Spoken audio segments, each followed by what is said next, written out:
Hey guys, so this morning I want to talk to you about three things. Hold on, I'm setting up my phone. I was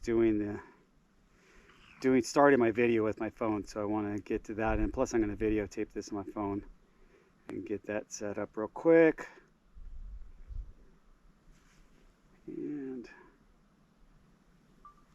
so anyway, I want to talk to you about three things.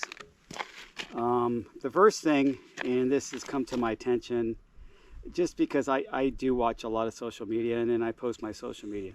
So the first thing I wanted to talk to you about is TRT. That stands for testosterone replacement therapy.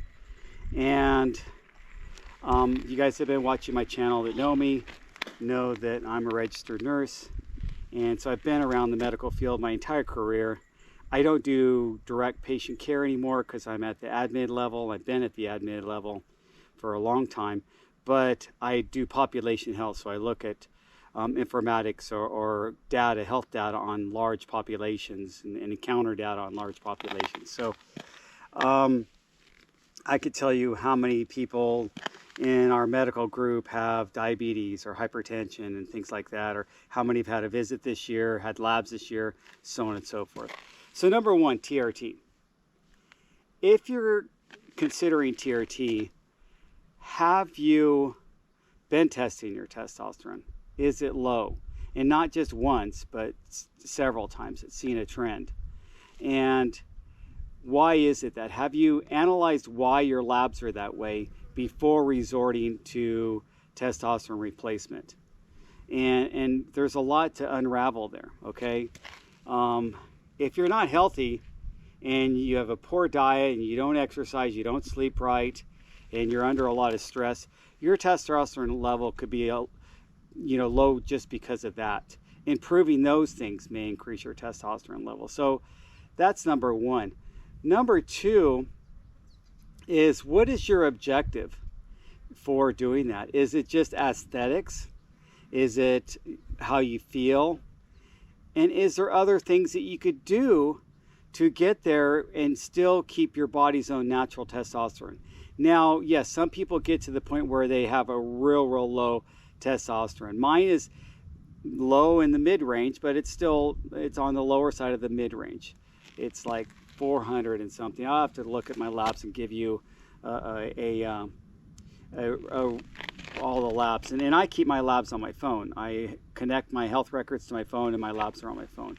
So, if it's getting lower and lower in spite your other efforts, I'm just saying get on the wagon of getting yourself healthy before you resort to the TRT, because it is not a magic drug. There are no magic drugs, and once you start on it, you most likely, if you're older, you will be dependent on it for the rest of your life. So you have to consider those factors too. You're messing with your hormones, okay? So, and then there's side effects, okay? There's side effects with any medication, any alteration, especially when you're messing with hormones. And people die from those side effects. People die from having unknown other problems, aneurysms and cancers and tumors and stuff like that. They die from getting on testosterone and exacerbating that situation, even a stroke and stuff like that. So you have to look at the consequences of boosting your testosterone artificially beyond what your body's used to, okay? And so that's one thing I want to talk about. I said three things. The second thing is single speeds. As you guys know, you've been watching my channel. Hold on, my battery went low. Not sure if it paused my video, but I love single speed. So let me show you what I'm riding right now. And I wanted to talk about single speeds from this perspective. I'm riding my 7, the one I just changed my brake pads and set up my front tire tubeless again with a different tire, and it's grueling. It's 2.6 miles up here and a little over 1,000 feet elevation gain. So it's a grinder, and it hurt. Oh, for those that you are going to ask in the comments, that is a 20 and a 32. And I had to walk a little bit today because I haven't rode my single speed bike in 2 weeks, and it hurt, and it's hot. It's already 80 something degrees, and I felt it. So single speed mountain bike, I want to talk to you about that and why I chose the single speed mountain bike, and why I think single speed is, hopefully that's not as bright from the sun. I should probably turn it the other way. Why I chose the single speed mountain bike, and why I kind of got into single speeds as a way to get a hard workout in a short amount of time. So that's why I chose the single speed, because I knew I wouldn't have gears to rely on, and if it got really hard, I walk. And then I would challenge myself, okay, this time I'm going to climb the whole climb without walking. So I chose it to keep that challenge in my life, to make that challenge harder and to keep that consistency. There's no gears to fall back on and just granny gear it up, and you just have to grind it out. So that's why I chose single speed, one of the reasons why I chose single speed. And so then that brings me up to the third thing, e-bikes. Now, I get it, e-bikes are fun. I love them. It's almost like a little kid's motorcycle, like that little toy car, that electric car that you buy for your kid when they're little. It's like that. Instead of them pushing their thing around with their feet and pedaling or whatever, they got that little mini electric Hummer or something like that. So it's fun.